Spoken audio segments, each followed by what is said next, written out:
So, welcome to today's progress report. So it's my pleasure to deliver the second part of a little mini lecture series on energy metabolism. And today I would like to talk a little bit about lactate shuttling well, some relatively preliminary evidence for what may be going on. And I have to say, I have to preface this with saying that the interpretation that I'm going to present today is one possible interpretation. There might be others, and we still lack data to be really conclusive about this.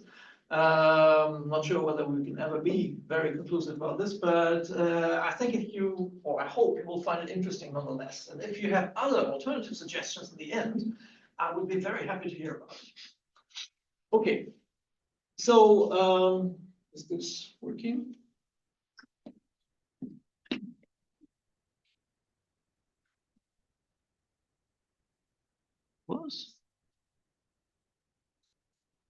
Yeah, that was working. Okay, so last week we talked about our energy production. I talked a little bit about glycolysis and oxidative phosphorylation and what other metabolic pathways might be used in photoreceptors and rods and in cones. I think there are some important differences between them. Today I will briefly talk about photoreceptor energy demand again and repeat something about this lactate shuttle hypothesis. And then I will need to find yourself here. I will talk about the expression of glucose transporters, monocarboxylate transporters, which are lactate transporters, lactate dehydrogenase, and so on. Upstairs in the room next. No.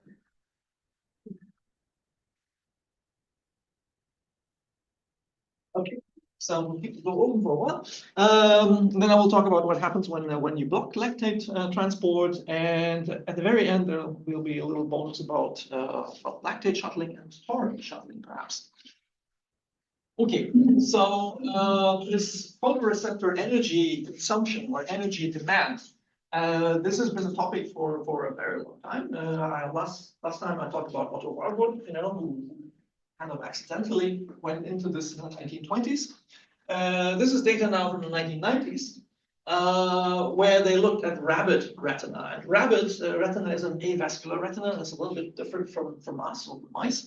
This study had it that in the dark, a lot of the metabolism was actually supposed to be oxidative, and only a small fraction glycolytic. So that is a clear contradiction already there against what Otto Warburg said. He said, retina is glycolytic, or what Jim Hurley said 8 years ago when he said that the retina, especially the photoreceptors, are only glycolytic.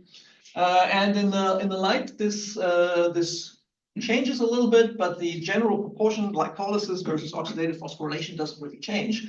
What is interesting from this study is that they also looked at what cyclic GMP production, what energy consumption that entails, the dark current, what energy demand that entails, and in particular, the one enzyme that is responsible for most of the energy consumption in the photoreceptor and also in most other neurons, by the way, is sodium-potassium ATPase, so sodium-potassium exchanger, the key enzyme that is responsible for maintaining the membrane potential in a neuron or in a photoreceptor, same way.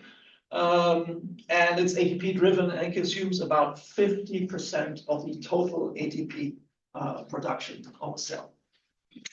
Okay, so more recently, this is work from the lab of Gordon Fain, where they looked at the ATP expenditure per second of a single mouse rod photoreceptor at different levels of light, or photoisomerizations, I think that is.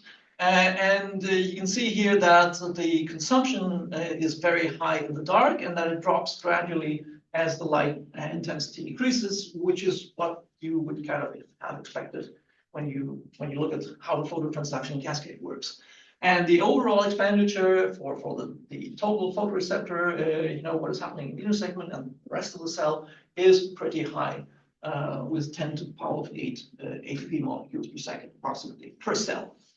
Now if we look at a photoreceptor, a sketch of a photoreceptor, we have, of course, here the cyclic nucleotide gated channel, key component of the phototransduction cascade. We have the sodium, calcium, potassium exchanger that drives out calcium that flows in through this channel. And then in the inner segment, we have the sodium potassium exchanger. Now, I don't want to go into other voltage dependent channels.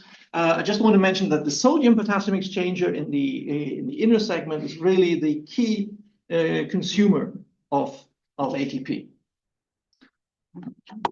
Slide. Okay, so now I want to just repeat what I talked about last time. You know, this astrocyte neuron lactate shuttle hypothesis. And the key point is that glycolysis and oxidative phosphorylation in the mitochondria are kinetically incompatible. They are chemically compatible. Glycolysis generates pyruvate. Pyruvate is consumed by oxidative phosphorylation, or Krebs cycle, and coupled to oxidative phosphorylation. But kinetically, the oxidative phosphorylation is just way too slow to keep up with glycolysis. So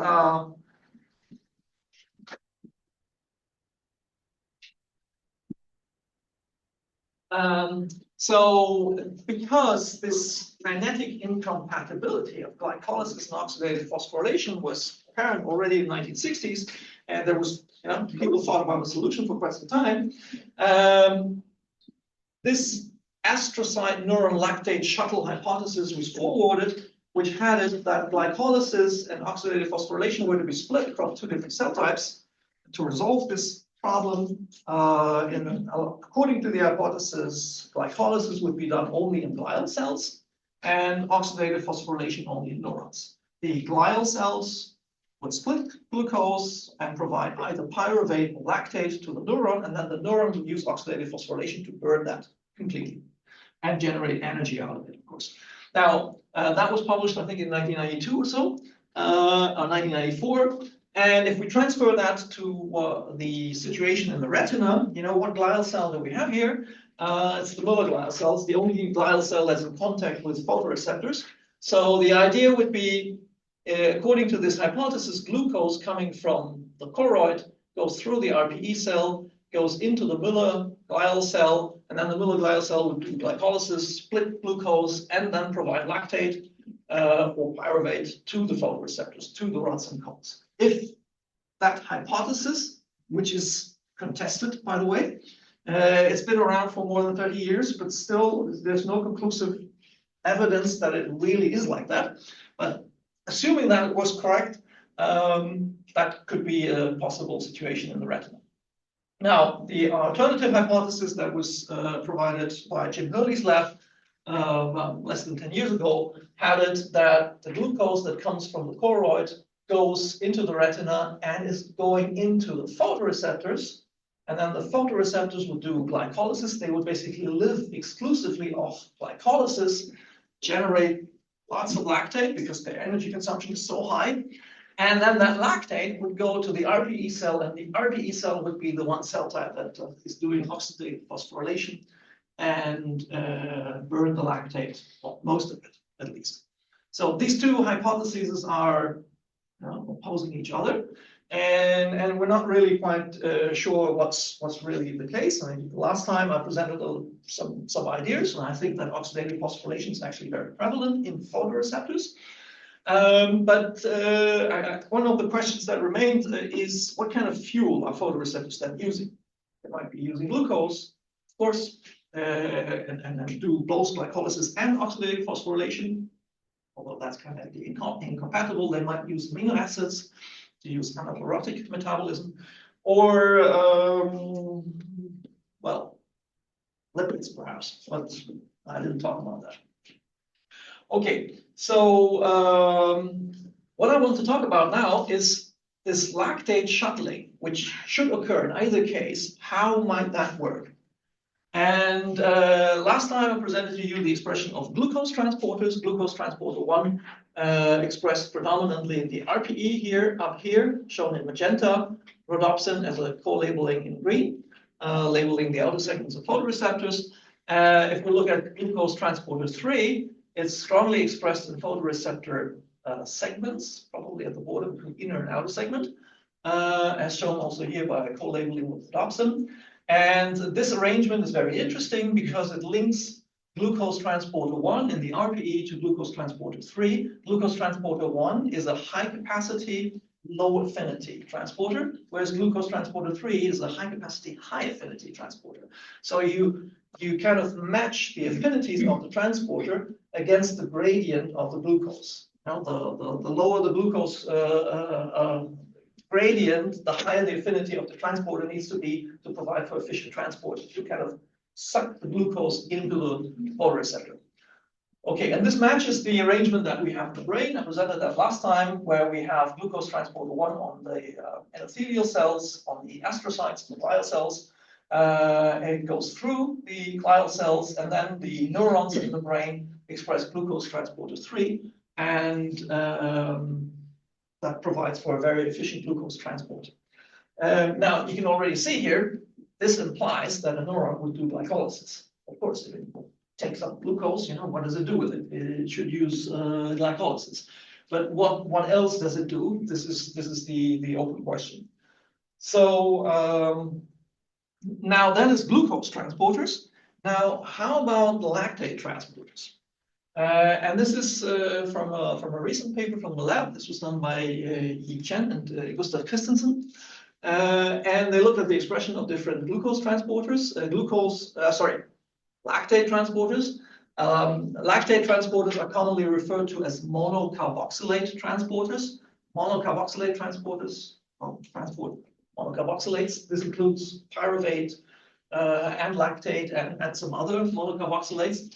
But their preference is usually for lactate. So this MCT1 is strongly expressed in inner segments of photoreceptors and also in the synapses. MCT2 is strongly expressed in bipolar cells in the inner nuclear layer, and in the outer nuclear layer is expressed exclusively in cones, which is kind of interesting. MCT3, this is fortunately the best picture that I have in this publication, and it's expressed in the RPE. It's not on this picture here. But there's good evidence, not only from our lab, to show that it's actually expressed in RPE. MCT4 is expressed in neurites or processes that go across the retina, which suggests that it's Müller cells. And when we co-labeled this with the marker for Müller cells, glutamate synthase, we found indeed that there was a co-localization between the Müller cell marker and MCT4. So it's MCT4 is in Müller cells. Okay, so another important enzyme for this lactate transport is the enzyme that would use it or generate it, lactate dehydrogenase. And there are two main isoforms, lactate dehydrogenase A, which produces lactate, and lactate dehydrogenase B, which consumes lactate, or which can convert lactate into pyruvate again. So this would mediate the step from pyruvate to lactate, and this from lactate to pyruvate. So lactate dehydrogenase A is interestingly strongly expressed in photoreceptors, in what we think are rod photoreceptors, because when we do a co-labeling here with peanut agglutinin, a marker for cone photoreceptors, we don't see a co-labeling, so it's not cones. And then the only other cell that's remaining is the rods. And the picture is completely different for lactate dehydrogenase B, which across the retina is only expressed in cone inner segments. So and that is co-labeled with glutamine. So that seems to be highly specific. So if we look at these three things, glucose transporters, lactate transporters, and lactate dehydrogenase, what could that suggest? And now we have to think about these lactate transporters as diffusion or gradient-driven transporters. If the gradient on one side of the cell wall is higher, then it will go in the direction towards the lower concentration. So they're kind of passive, and they can go in both directions. So they're bidirectional. Now, under the conditions that we have in the retina, the MCT1 is likely, I'm saying that with some caution, likely to be a lactate exporter because of the presumed concentrations of lactate that we have in photoreceptor cells and in other cell types. Whereas MCT2 and MCT4 are likely to be imported, but they're bidirectional. So, what I'm saying now could also be the other way around. Then lactate dehydrogenase, I mentioned that LDHA converts pyruvate to lactate, whereas LDHB does the opposite, lactate to pyruvate. In a recent study with collaborators in Chile, we have done some lactate imaging using a FRET-based biosensor for lactate that was published last year. And that was done in bipolar cells, and that was done mostly in the group in Chile. And we really wanted to do this in photoreceptors, but unfortunately, that construct did not express in photoreceptors. So it only worked in bipolar cells. So my main question is, could not be solved with this. Now, if we now think about this picture that I just painted based on these expression patterns, we have RPE cells, rod and cone photoreceptors, Miller cells. We know that MCT1 is strongly expressed, and we think it's rod photoreceptors, in the inner segments and in the synapse of rods. MCT2, on the other hand, is strongly expressed on the soma of cones. MCT4 on the Miller cells. LDHA is strongly expressed in the cell body and inner segments of rod photoreceptors, and LDHB only in the inner segments of cone photoreceptors. So, and if we assume that MCT1 is an exporter, what kind of flow would we get? So we would suppose then that the glucose goes indeed into the rod photoreceptor. That's compatible with Jim Gurley's hypothesis. It's split into lactate, and then the lactate might go into the cones and the Miller cells and drive metabolism in cones and Miller cells. So that's at least a hypothesis that we can have and try and test. And this is what we try to do. So the experimental setup is as follows. We use mouse retinal explant cultures. The mouse eye explanted, the retina is cut open and then put into a membrane insert into a 6-well plate. And then we can manipulate it under entirely controlled conditions any way we want. And what we do here is we apply different inhibitors of MCTs. Notably here, an MCT1 inhibitor called AZD3965, and another inhibitor for MCT1 and MCT2 called ARC 858. And these are fairly specific for either MCT1, only MCT1, and ARC inhibits both MCT1 and MCT2 with relatively high specificity and at low nanomolar concentrations. So they're very efficient. Now, why did we not use an MCT2 inhibitor only? Because we couldn't find any. So it's not so easy to find very specific inhibitors that are reasonably well characterized and qualified. Also, we couldn't find an MCT4 only inhibitor. There are only MCT inhibitors that would inhibit several MCTs, including MCT4. That's fortunately not really useful in our setup. Okay, so what's the outcome of this? What happens if you block MCT1 or MCT2?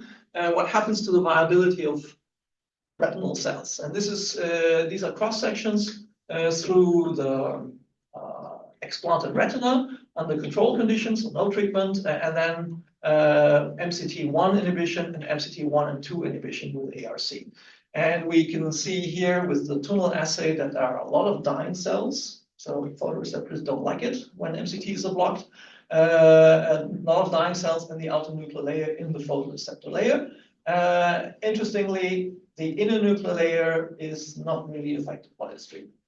And then when we quantify this, there's a strongly significant increase photoreceptor cell death when you block either MCT1, and it's even more marked when you block MCT1 and MCT2.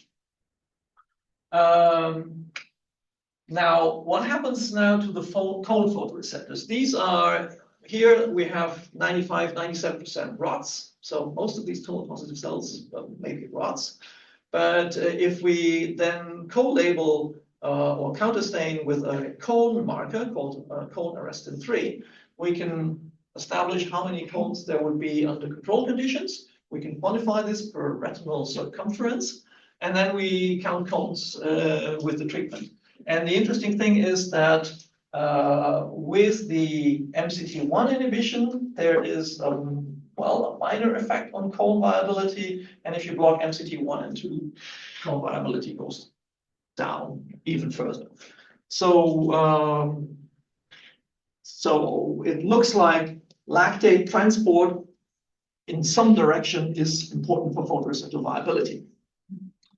And here it looks that maybe cones are more sensitive to blocking of MCT2 than to MCT1. So then we did a metabolomic analysis of tissue, and this was done together with the lab of Christoph Taubheim. And we look in 5 repetitions at metabolite concentrations in controlled and treated retina. And then there's this Ward's algorithm that clusters these patterns that you get for the different concentrations of different metabolites. And what is shown here are only the significantly changed metabolites. And interesting feature here is you can do a principal component analysis of the 3 experimental groups to look at, are they generally different? And the principal component analysis suggests that that is indeed the case. So the treatment does something. What does it do more specifically? That is the question that we would like to get at. Now, one thing that is very obvious immediately is that when you block lactate transporter, lactate accumulates in the tissue. So that is compatible with the idea. When you look at, AZD is the MCT1 inhibitor. You block the MCT1 inhibitor, you get an accumulation of lactate in the tissue. That is compatible with the idea that MCT1 is an exporter of lactate. For ARC, which blocks MCT1 and 2, unfortunately, we get a similar picture. Another thing that is quite interesting is the differential effects of AZD and ARC, MCT1, MCT2 block on GTP production. Last time I mentioned that GTP under most physiological conditions can only be produced by the Krebs cycle. And if you get a depletion of GTP, that is kind of an indication that the Krebs cycle and oxidative phosphorylation are not working. So for some reason, when you block MCT1, the Krebs cycle is not affected, at least not majorly. But when you block MCT1 and 2, GTP really goes down, indicating Krebs cycle doesn't work. And similar with ATP. Of course, this is where most of the ATP would come from. So that goes together. So we have these differential effects of MCT1 versus MCT1/2 inhibition, and we're not quite sure where this comes from. Could this have to do with calls, or with the fact that MCT2 is expressed in calls? So now, sorry, this was the retinal metabolome, but we have the retina sitting in our explant culture, and there's medium around it, actually below it. And we can also measure the metabolome of the medium and see what happens, what does the retina release to the medium, or what does it take up? And this is the median metabolome in the 3 different conditions with the 2 different MCT inhibitors. And you can also do a PC analysis, and yes, it suggests that these conditions are actually really different.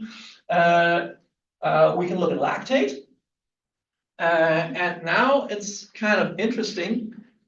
The block of MCT1 does not majorly affect the concentration of lactate in the medium. So it does not affect the release of lactate so much to the medium.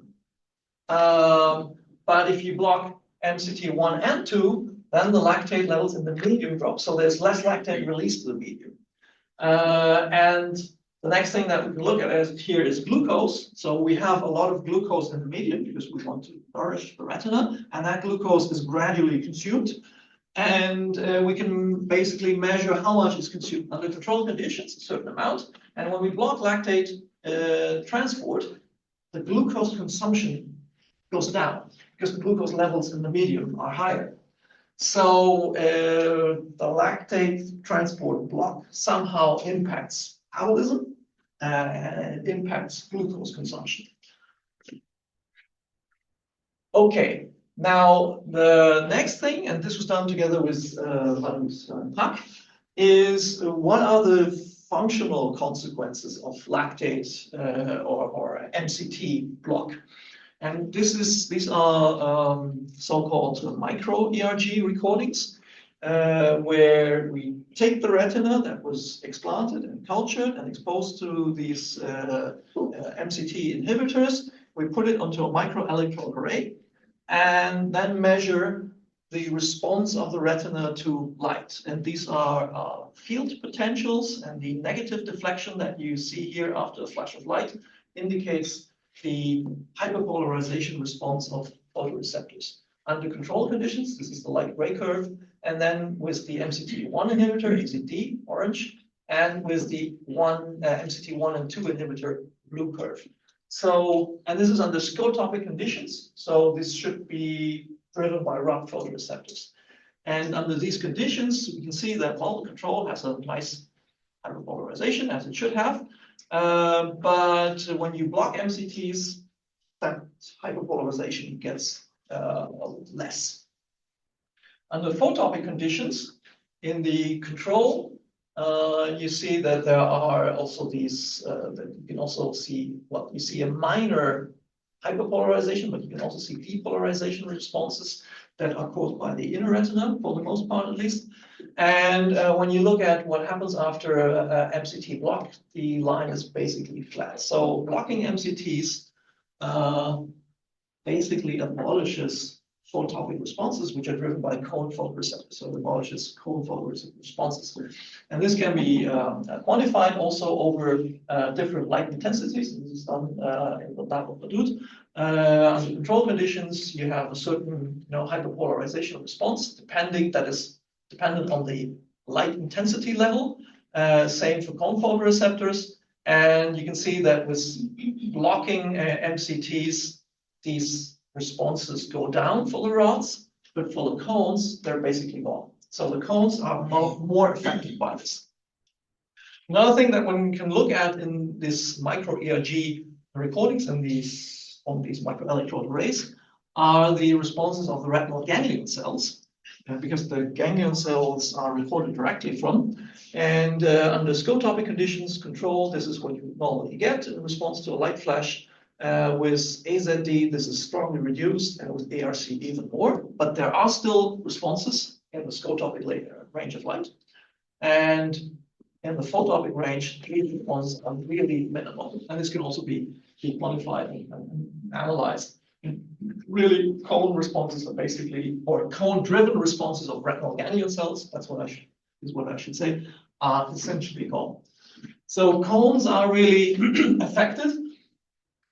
And to me, that would suggest that the transport of lactate goes indeed into the cones, and that cones use the lactate.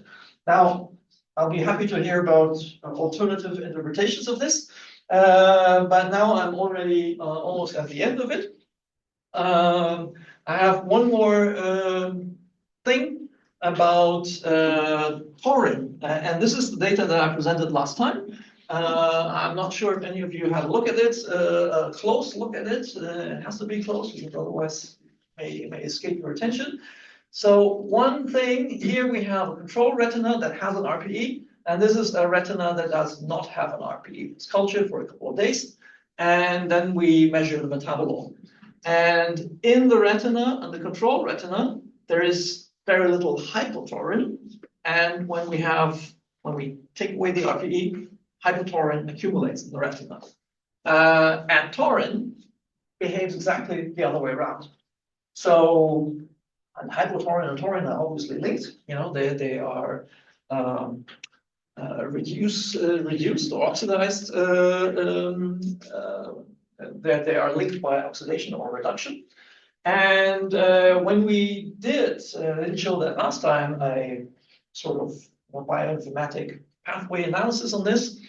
You know, lots of pathways are changed and significantly changed, and it looks as if this taurine and hypotaurine metabolism is really the thing that is most strongly changed, or almost the most strongly changed thing, when you take away the RPE from the retina. So, what does that indicate?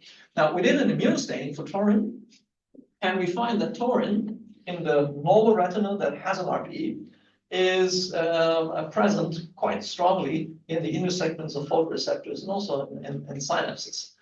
Unfortunately, we don't have an antibody for hypotaurine, so we can do the other staining, the reciprocal staining. But the general idea is that hypotaurine and taurine are converted into each other by an enzyme called hypotaurine dehydrogenase, for which we unfortunately also don't have a good antibody, so we cannot really visualize it. But the idea is that hypotaurine is then can be oxidized to taurine, and that would deliver to the cell that takes up the taurine NADH, and that would be reducing equivalents. I told you last time NADH, you can convert that in using oxidative metabolism. You can convert each NADH molecule into 3 ATP molecules. So this, if you were to move hypotaurine to photoreceptors, as this immunostaining suggests, you would also move NADH. And the metabolomic data indicates that that hypotaurine comes from the RPE. So it would be a possibility for the RPE to shift, reducing equivalence to the photoreceptor, strengthening their metabolism even further. So it looks like there is a hypotaurine-taurine shuttle between RPE and photoreceptors. Is it rods? Is it cones? I think it's likely to be rods. But is it maybe only rods and not cones? This is something we cannot currently say, because we don't have enough resolution to make any claims about this. Okay, so this brings me to the conclusion. So, okay, I'll present this. Sorry, I'll present this slide entirely. So the idea is that the expression patterns that we see in the retina suggest that there is lactate shuttling, and it might be from rods to cones. Technically, it could also be inverse. Blocking MCT and or MCT2, that leads to lactate accumulation in the tissue and kills photoreceptors. And cones more than rods. MCT1 and MCT2 inhibition, combined inhibition of MCT1 and 2, strongly affects cone function, implying that they are dependent on lactate import. And the kind of bonus thing is that taurine shuttling may also be used to provide the photoreceptors with reducing equivalents NADH to produce more ATP under oxidative conditions. Of course, there are now a number of open questions. Now, I talked about the directionality of MCTs. So what I'm presenting as a hypothesis, it could also be the exact inverse of that, because the transporters are bidirectional. An open question is cones. We previously found that cones are able to survive on glycolysis only, whereas rods don't. Now the question is, can they survive on oxidative phosphorylation only? Can they survive only on lactate and not on glucose? We don't know that yet. Miller cells, are they really taking up lactate? And then what are they doing with it? Because if you take lactate, you want to do something with it. You need an enzyme that converts lactate to pyruvate. That's the conventional view. But the enzyme that needs for that, lactate dehydrogenase B, was clearly not expressed in Miller cells. It was only expressed in cones. So Why? Or is MCT4 actually not an importer of lactate? Maybe it's an exporter, and they produce lactate. We don't know that yet. Another interesting question is what fuel does the RPE then use? So the hypothesis of Jim Hurley proposed that they use lactate and oxidative phosphorylation. We think that they don't do that, and the lactate is used inside the outer retina between rods and cones and perhaps other cell types. But then what does the RPE use as fuel? Glucose is supposed to go just through. The RPE is considered to be kind of a tunnel for glucose. So what do they live on? Lipids, perhaps.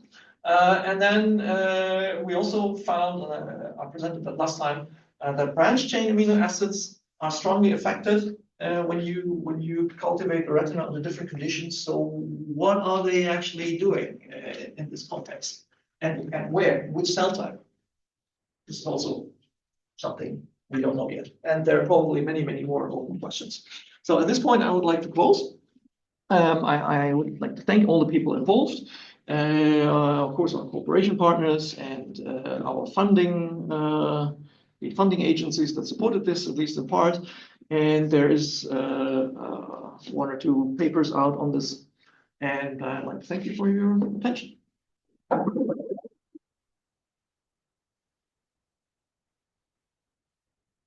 François, I have a question. I think the second aneurysm is a very important factor for all these pathways. It was also taken into account? No, it's a very good question. No, we didn't take circadian rhythm into account. And this is an explant situation. We have the explant in the incubator. So there's no day-night rhythm really, but we could simulate it. We could put a lamp in the incubator and put it on 12 hours and then, but we haven't done that yet. So, but it's a very good idea. Yes? In addition to that, I was wondering whether the gradients are dynamic. So that means it could be changing during adaptation, dark and light adaptation. They could move position, for example. I think they're very likely to be dynamic, but we don't currently have the tool to properly analyze this. So I mentioned this paper of the Chilean group that used lactate biosensor, and they also had a glucose biosensor in their hands, by the way. And you would need to do some sort of imaging experiment with tools like that in photoreceptors, ideally, in all cells at the same time, Miller cells, RPE cells, rods, cones, to follow this over time, and then to look at, what happens at light onset, what happens at light offset. We were thinking about it very, very strongly, but we couldn't get the biosensor to work in the photoreceptors. Yeah, but my main question was that you have a loss of GP production also. Could that lead to an effect like background light? Because that would be like if the PDE would be moving more. So that would also background light probably do. So that could explain why you have less scotopic ERG functionality, because it would be like on a background. If you have less leaking in your run, that's a possibility. Or a change in general levels. So you're saying in cones, you never reach that state that you have this state. But if you would biochemically reduce, that could explain why you don't have any of those. The problem is only for the topic, you need a background light, so this is not counted at all because you need the adaptation of the rod system and blah, blah, blah.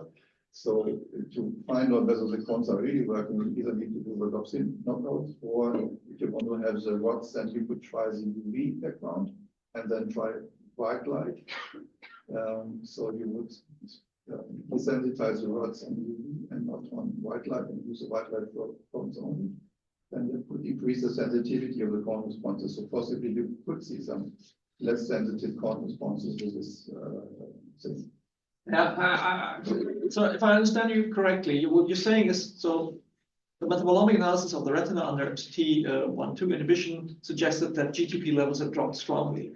If we take that as a surrogate for cyclic GMP, because cyclic GMP is made from GTP, then you would have less. Then you would have the channels, and then it would work like background light. Yeah, indeed. Yeah, that's a very interesting Plus idea. background light in cones, which you never find normally because they're not so sensitive to it, but it will be biochemical. Yes. That would be it. Yeah. No, that's a very interesting suggestion. It could explain the cone phenotype perhaps. Yeah, so we have UV light in our system too, so we can discuss that how we can make such experiment. Yeah. So for the yeah, thank you. We have a very tough game plan using all the different techniques together to nail down the question. I was wondering, what about, maybe you've already thought about it, is much older, the technique using isotopes? Yes, so metabolic tracing using labeled isotopes like carbon-13, for instance.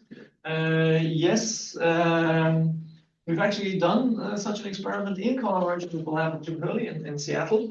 And one of the questions was whether the lactate might be used by cones.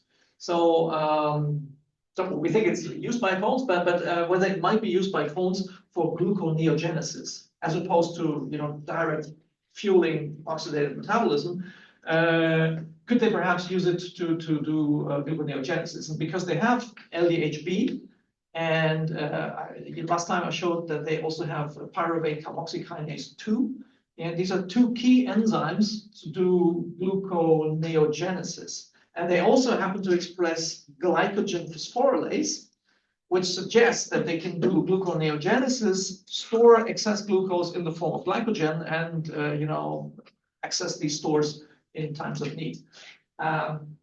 Unfortunately, we could not find, using isotope labeling, like labeled lactate, we could not find clear evidence for cones doing that. So the question is open. Combining it with the experiments we were talking about yesterday, exactly about the things, the transporters, you would have lack or enrichment if it's correctly available. Yeah, so one experiment that one could conceive here. So we think that cones are very sensitive to lactate import block. That's the hypothesis. So and that abolishes their function apparently. So what we could then do as an alternative experiment would be not to use lactate transport inhibitors, but to expose them a retina to a medium that has glucose, regular setup where you should have normal function, rods and cones, and then a medium where you have only lactate, no glucose. The question then would be, can the cones function only on lactate? And that would perhaps address this first question here. So the experiment is relatively, well, conceptually very simple, but technically it's a little bit more tricky to implement. Yeah, but that's at least one idea. Concerning the shuttle converts, the cones, I'm 95% sure that that's not so important for the cones, because evolutionary cones were first heteronormous and all. They mutated out of the cones, so cones have to dysfunction before there were any cones. Plus, if you use a rhodopsin knockout, which simulates the situation where we have the best possible cone EMG in all models without any rod functionality and no outer segments, maybe in a second, but until they really degenerate, until the last of our nuclei, we have perfect cone EMGs without any change. So that would tell me that for the function of the cones, they don't need the rods to be physically there. So my evidence is just my. Yeah, in the rhodopsin knockout, you have the rod. Yeah, if For you the take out the segments, and then the number of nuclei goes down until 7 weeks or so, 7, 8 weeks. But until like 6, 7 weeks, you can record technically normal cone ERG and has only 1 or 2 rods of. Yeah, but until that point, the rods, would still be able to provide lactate. Yeah, and but then the perhaps level would be different, because if you have like 10 rows and now you have only 2 rows and there's no change in ERG. yeah. So I'm not saying it's approved. I'm just saying. No, I think that that's a very interesting comment. So my understanding, but please correct me if I'm wrong, my understanding of the rhodopsin knockout is that because the rhodopsin is not there, the phototransduction is never active. So it is as if this is constant darkness for the rods. Is that correct? Yes and no, because we want to have other segments. Yeah, but if it was like that, then I would think that they don't have outer segment. It's difficult to say. I would think that the rods should have a higher energy consumption and should consume more glucose and generate more lactate under these conditions. Yeah. Looking at it isolated with the NRL mouse, be maybe more suitable than the knockout system. Yeah, Although it's not like a standard photoreceptor. you know, we got that question also from the reviewers. Yeah, we didn't have it at the time, and maybe we could get it now, but yeah, it's an interesting idea to have you know, you compare like a rod-only retina. You know, this would be, for instance, the CPFL1 mouse retina, and a cone-only retina like the I'm not CRX. fond of having like both photoreceptor types will be there, but like in a in knockout situation, it's going to be a non-functional, yes. But as you already described, the cells in principle are there, so some interaction biochemically or by physically, but Yeah, but then have the problem that then there are no rods. yeah, that's why And there are no real tones, and there are too many, so it's degenerative more than, it's not a knockout or simple model, it's degenerative. There's two major steps of degeneration, an early step and a later step. And then to look into this degenerative step and find functional physiology. Actually, we argued the very same way with the reviewer and got away not doing that. No, I think it's an interesting idea to compare NRL retina, NRL knockout retina, cone-only retina with rod-only retina or mixed rod-cone retina. Yeah. I think there's still a lot of interesting things that one can do here. With a setup that is in principle relatively straightforward. Yeah, so the question to these animal models was that if you use the healthy regulators in the system, it's running in the dark into a certain state, so they are used to exchange these things. So the critical point was that if you use a diseased animal when one or cone is missing, over the time the system has adopted to a different metabolism process. Yeah. So then a short-term exchange, like in our experiment that takes only 1 hour, you won't see anything. Because the system is running already in a different fuel as adapted to it. Yeah, that was another general criticism that we got, is that we were looking at a snapshot in time, and we're not looking at the dynamics of metabolism. And of course, that could tell you a lot about what's going on. But these experiments are either you know, technically challenging, biosensors expressed in appropriate ways, or they're like very, very tedious to do, because you need to do at different time points and look at, you know, retinal metabolism after, let's say, light onset or light offset, different time points, and probably very many different time points. So we didn't get around doing that yet. But all these kinds of experiments are conceivable, and at some point it will be necessary. Just as a final comment on the adoption about, this is not a real disease model. I mean, like in RP patients, they see in the center still a lot of. It's similar. You have to imagine this as a central part of vision that the RP patients have. So you still have a problem with your rods, but they can see very well, rather well, in the central part, which is left. And this is what we have in the rhodopsin until the degenerate, in my opinion. So it's not the disease model as we say, oh, it's a disease model. That's the best we have.